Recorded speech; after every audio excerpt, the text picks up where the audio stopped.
Good morning, everybody. Welcome. Happy Wednesday. Thank you for joining us with our weekly Ask an Integrative Doctor live question and answer series. We're here just about every Wednesday at 9:45 a.m. Pacific.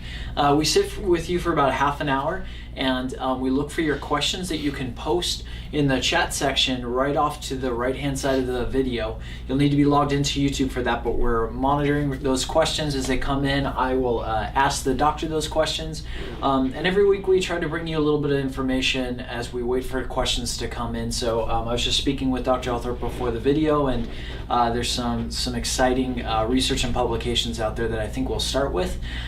Just want to mention too that the information that we share here is meant to be general information, general health information to keep you informed, and it does not take the place of specific medical advice from your medical provider. So we definitely encourage you to make an appointment with your doctor to talk about your specifics. Dr. Althorpe, thanks for joining us today. Thank you for having me. I'm sorry we weren't here last week, but we have some internet and news services and they had to shut things down, and so we couldn't do the broadcast last week, but we're here. I'm really committed to trying to do some other time, maybe a Tuesday evening or something where maybe we can do it for a longer period of time. But I wish you would email us out there and let us know what you think and what your thoughts are, whether it's worth it to do it. Yeah, we've received some emails back, some feedback on that. What are they saying? Well, it does seem like there's interest in a longer format. Okay, good. Well then let's do it. Yeah, we're trying to make that happen. Okay. Absolutely. Looks like we are waiting for some questions. So Doctor, you were just sharing with me some research that you came across this past week. Yeah, in the past week, probably one of the most breakthrough articles that was published in the Journal of Steroid Biochemistry and Molecular Biology was published August 24th, 2020, so about 2 weeks ago. This is a study by researchers on patients with the COVID-19 acute respiratory distress syndrome, and the results were fantastic, and this was primarily looking at, I'll read the title, vitamin D. Okay. Vitamin D. So the effect of calciferol treatment and best available therapy versus best available therapy on intensive care unit admission and mortality among patients hospitalized for COVID-19. Now this was a randomized study, clinical study, so it meets the criteria for high quality science. There were 76 patients put in this study, and they came in consecutively, so it was just whoever came in. The essential finding on this was very, very good news and very good for what we're doing here and why all my patients did well. The results showed 26 of the patients went into the group that were admitted for COVID-19 that did not receive the vitamin D, 26 okay. patients. 50 of the 76 went into the group that did receive the vitamin D.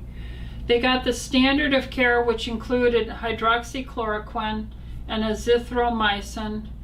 And those who were in the group that got the vitamin D, what is interesting, they gave them 20,000 units, international units, 20,000 wow. international units upon admission. And they did that for 5 days along with hydroxychloroquine. It was 800 milligrams the first day, then 400 milligrams a day for the 5 days thereafter. And then they gave the azithromycin 250 milligram tablets the first day and 1 a day for 4 more days. And here's the results. Of the 50 patients treated with the vitamin D, the active form, 1 required admission to the ICU unit. 1. 1 out of 50. 1 out of 50. And if you read into the article and you look at the kinds of comorbidities and their age, they were the elderly, they were above 64, my group. And while of the 26 untreated did not receive the vitamin D, 13 required admission, or half of them, 50%. And of the treated patients with the vitamin D, none of them died, and they were all discharged. Including the one in the ICU. Including the one in the ICU. Yes, they all survived. Nobody died. And of the 26 that were not given the vitamin D, 13 were admitted to the ICU, right. And 2 went on to die. Now this is astounding, okay? This is very remarkable information. So the conclusion, of course, is that they demonstrated that administration of a high dose of vitamin D, a main metabolite of vitamin D endocrine system, significantly reduced the need for ICU treatment of patients requiring hospitalization. And these were all PCR allegedly proven COVID-19 admission tests. So again, this is in the Journal of Steroid Biochemistry and Molecular Biology for August 24th, 2020, and the principal investigator was Marta and Trentus Castillo. And the title is Effective Calciferol Treatment and Best Available Therapy, plus Best Available Therapy on Intensive Care Unit Admission and Mortality Among Patients Hospitalized for COVID-19.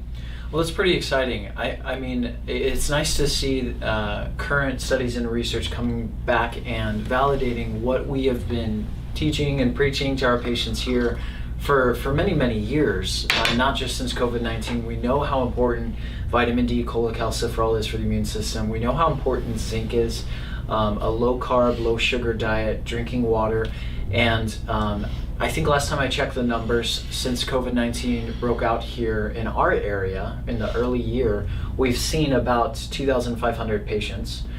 Many of our patients are elderly. Many of our patients come to us with comorbidities, and to our knowledge, not one of our patients yet has had a bad outcome. I've hardly even heard of any of our patients that have even been diagnosed with COVID. None of mine have had it. Yeah. None of mine have been diagnosed with it. So I just had a clinical meeting. We meet with all our clinicians here once a month, and I discussed this yesterday with them, and none of my 5 healthcare providers offered up that they had any patient that had this. So it's right, what we've been doing for decades, and by the way, we've been doing vitamin D dosing as high as 20,000, okay? What about 50,000? Well, we have the 50,000 that we recommend to use 1 a day for only 5 days, okay? At the onset of any acute illness. Right.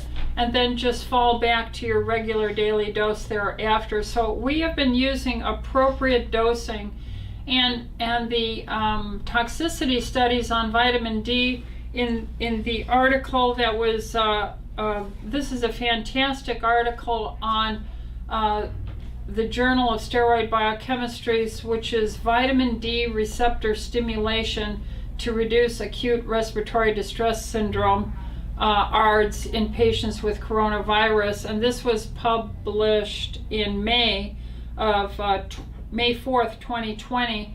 And the principal investigator was Jose Manuel Quesada Gomez. Anyway, what this is, it's a very thorough discussion of the multiple reasons why vitamin D is so essential in the role of health.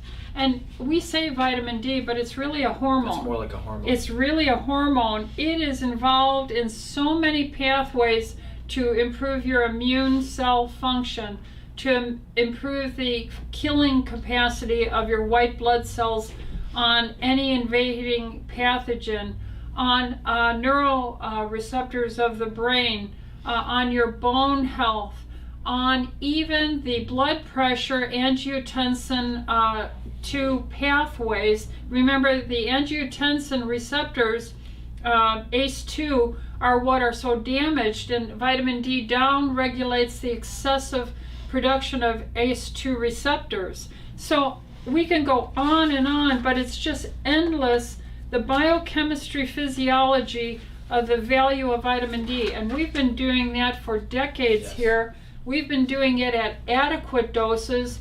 They are criticizing the low tolerance of saying you're good enough at a 30, 34 on your vitamin D level. Right.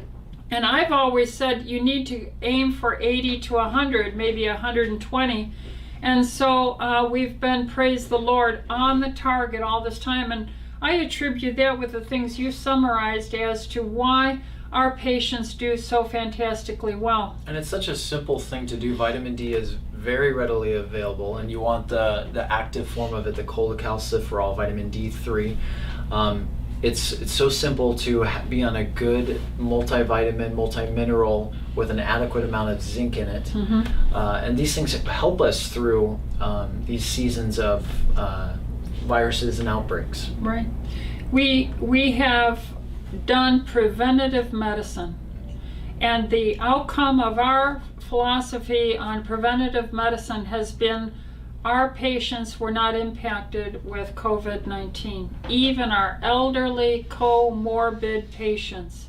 So this has to be addressed, and if there's any silver lining to this event of COVID-19, it should be to shake up standard medical training in the medical systems, expose the woeful deficiency of the physician training on nutrition and biochemistry, and to demand it to be included in medical training, and then to provide courses for doctors practicing already and get medical credits, CMEs, for getting up to date on this, and to get these levels to respectable ranges that are protective and bear evidence of its profound effect on well-being and reduce the healthcare cost of society. Right.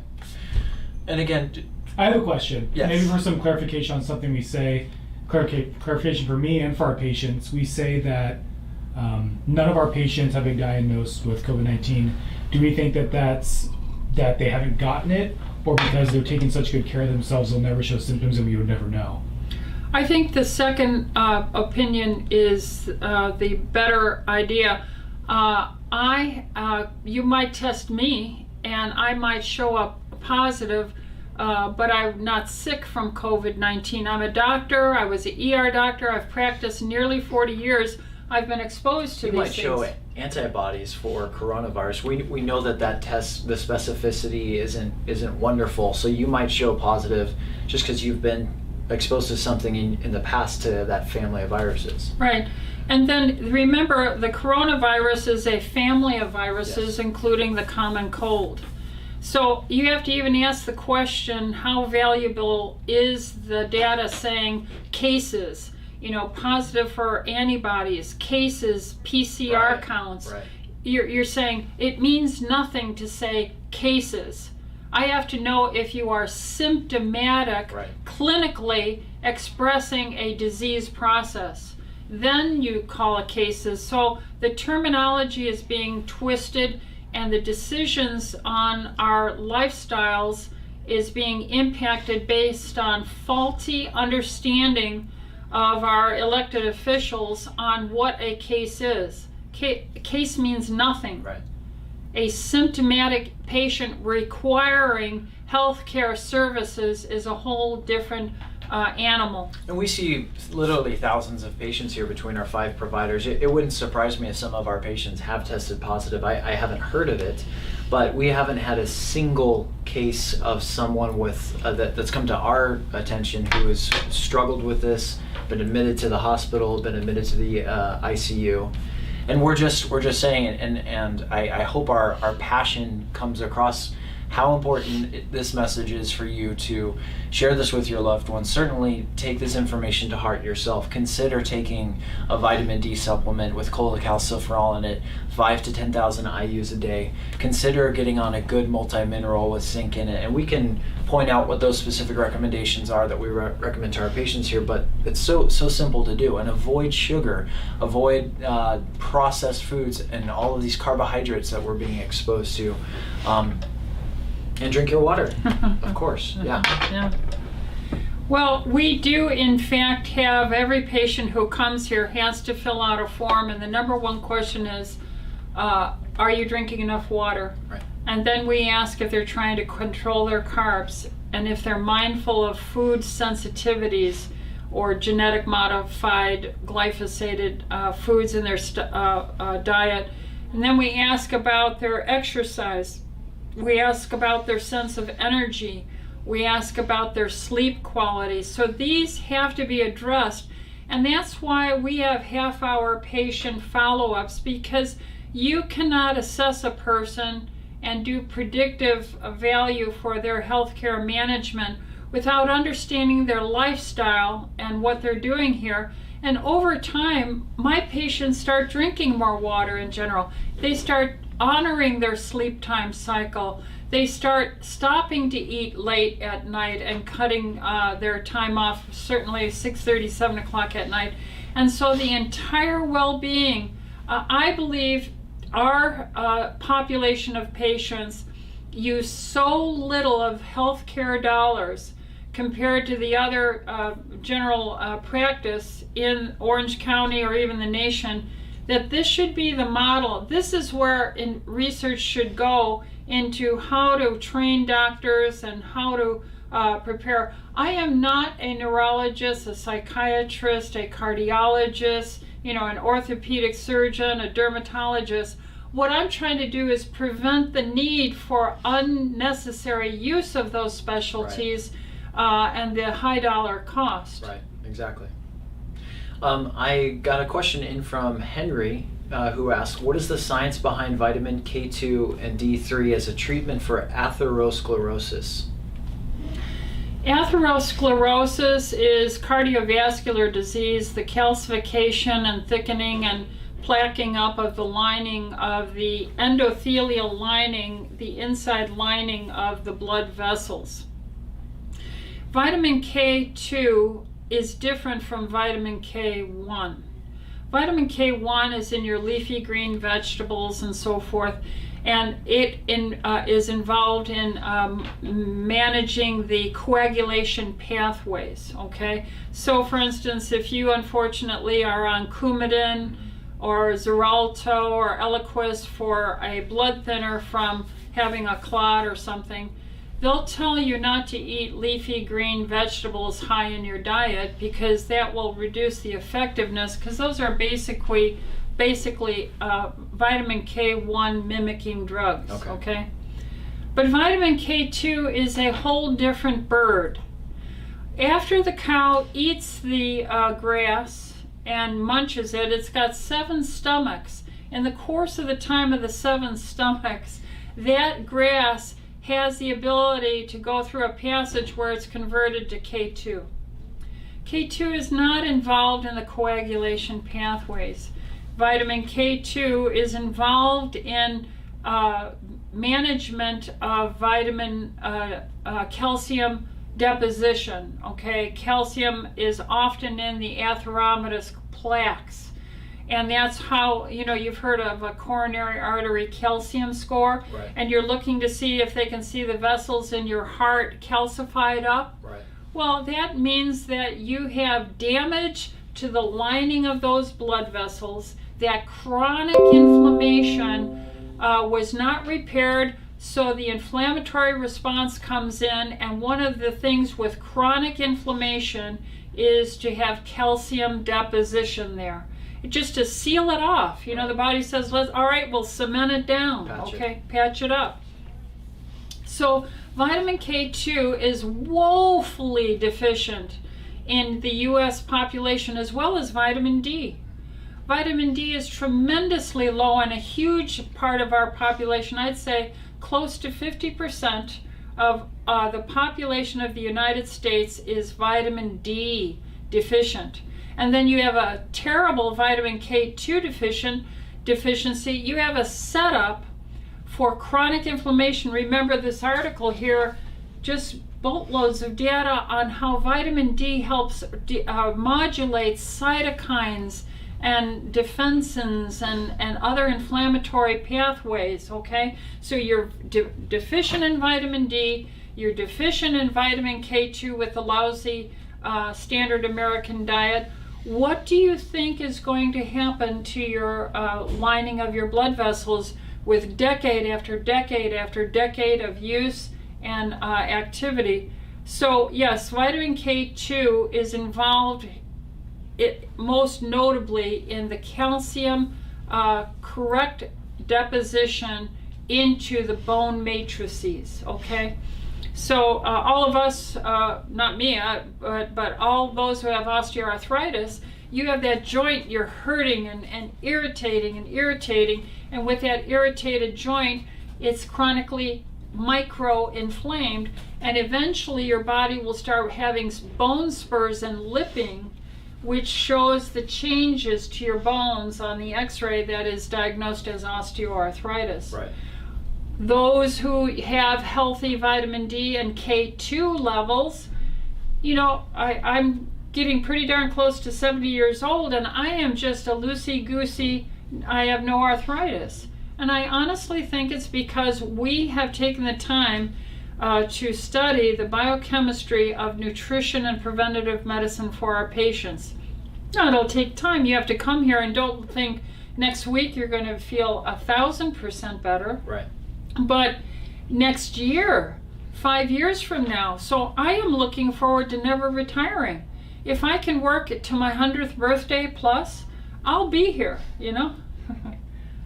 Do you, most of your patients, do you put them on a vitamin D and a vitamin K2? Every one of All them. of them, okay. Everyone who comes here, we preach to them about disinflaming their body, putting the fire out. Remember, I refer to us as a 180-pound roast, you know? We're all roasting at 98.6 degrees. We're cooking.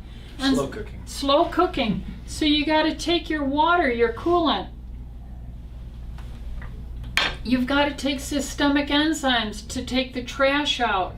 You have to get a good night's sleep. You have to not clog up the capillaries so that the water can reach the joints and everything. Remember, I did that video on osteoarthritis and how the synovial lining only has a tiny little artery, the synovial lining artery. We talk about chelation therapy, microcirculation. We talk about the need for the antioxidants. The data, and the next article I'd like to bring up is on this vitamin C. Just before we jump into that, what's a typical maintenance dose for a patient of vitamin D and K2? What kind of a supplement are you putting on? If it's a petite woman or a adolescent, I'll put them on vitamin D, cholecalciferol, 5,000 international units, one a day, with K2, 180 micrograms a day. That's for a petite woman. For a woman as big as me or like you, I would say at least 10,000 units. Of vitamin D? Yeah, I said a K2 180, I meant 45 to 90 K2. But if you're a bigger person, more of a male-sized person, I would say 10,000 vitamin D with 180 micrograms of vitamin K2. So 90 in the in the more petite woman, double that, 180 roughly or so for the male. For children, I would say 2,000 international units and 45 micrograms of vitamin K2. Okay. There's no money, ladies and gentlemen, in research for nutrition. It takes, like, if I talk about this research on vitamin C, where is all the money going into things? I didn't have to spend hundreds of millions of dollars to protect my patients. I just used pennies worth or dollars worth on vitamin D. We use Juice Plus as our most researched antioxidant, vitamin C, multi-antioxidant. We use the TLC Energy Core or MitoCore from Orthomolecular as our multivitamin mineral. And then I have almost every one on enzymes because I have adults and we need to disinflame our body. I usually put everyone on one iodine tablet a day. And so with those few items, I have almost the healthiest population out there. Glory to God. Great. Well, let's talk about actually, we just had another question pop in here. How often should vitamin D level be checked if taking supplements? Well, here's the challenge. So your insurance is run by a bureaucracy who says, well, we'll let you get a vitamin D once a year. Yeah, we're seeing a lot of that. And I need to see where it is as you get ill, or if you up your dose for a season with illness. So we have to get insurance out of this picture, and the cost to the insurance company will come down. The insurance company loves my patients. They pay their premiums all the time, and they're not, they're rarely needing medical interventional medicine. So I am in a constant war with the medical bureaucracy, both in the insurance and in the federal government. And it's a nightmare. So how often do you need it? You and your doctor should determine that. The privacy of that relationship between your doctor and you can figure out what you best need for yourself, because we're all different. We're all different. If you have a fatty liver, your vitamin D needs from a high carb diet are going to be much higher if you're obese, okay? And so forth. If you're a smoker, you're going to have different needs and so forth. Now, I want to bring this thing up here.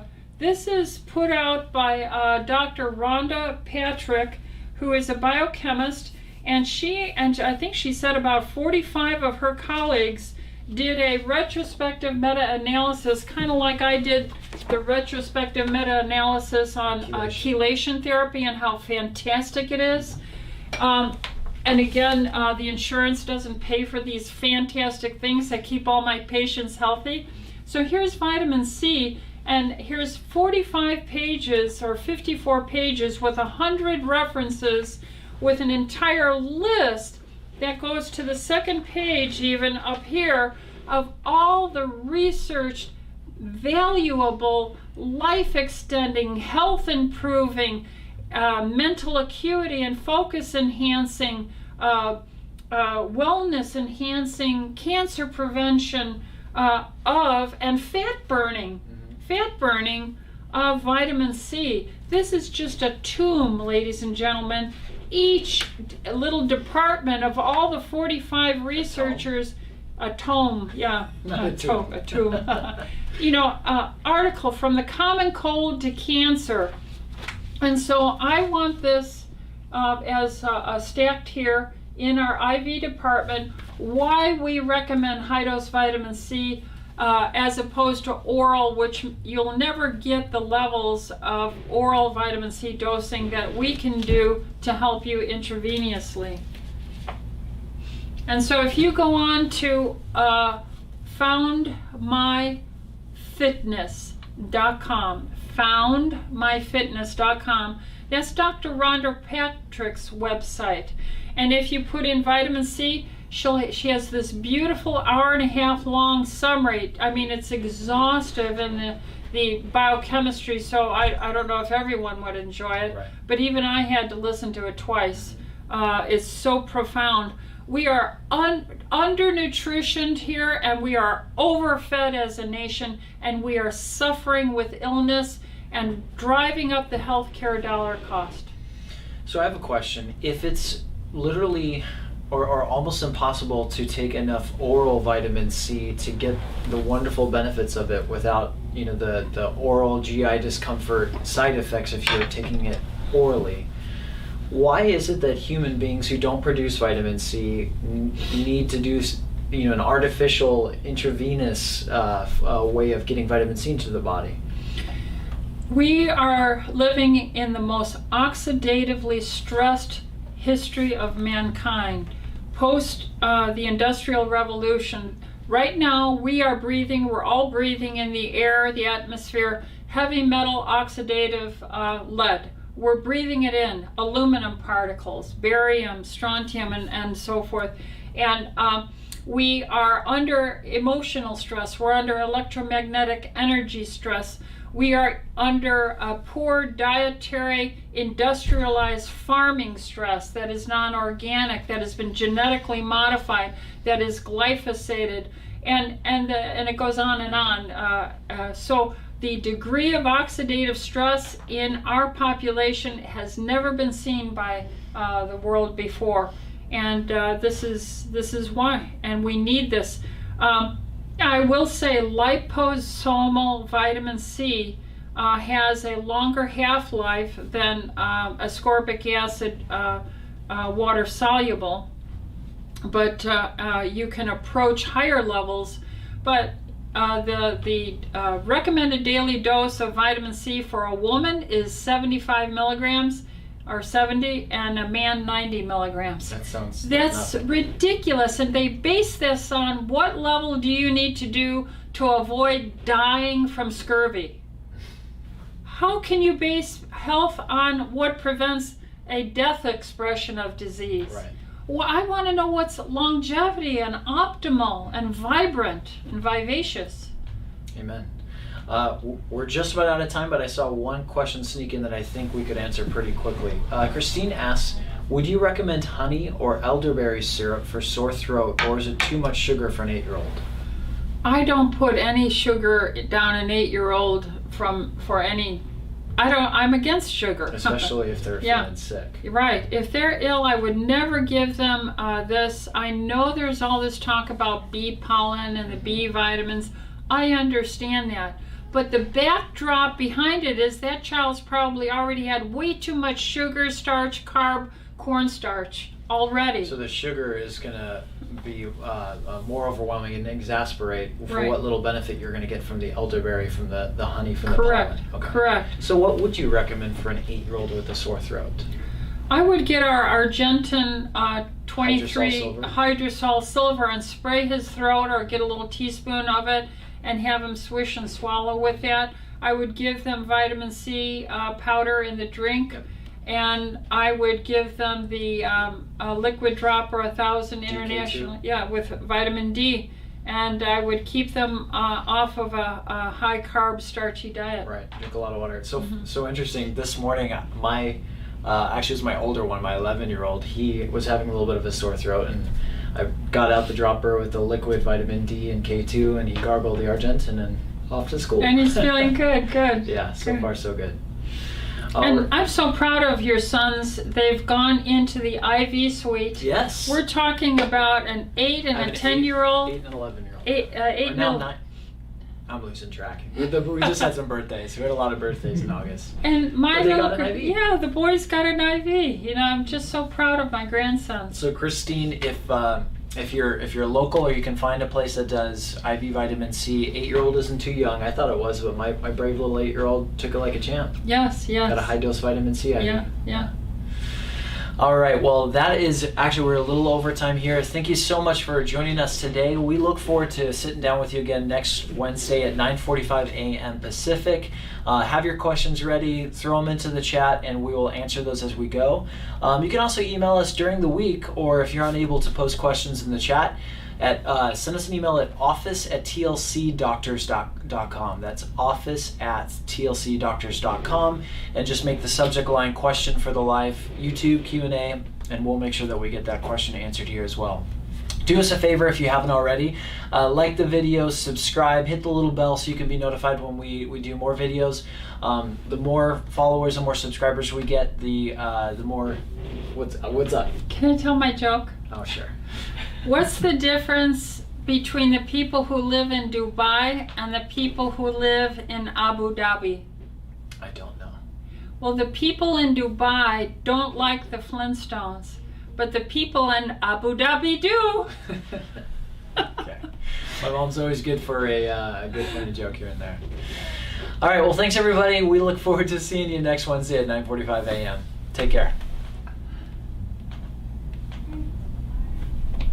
Good.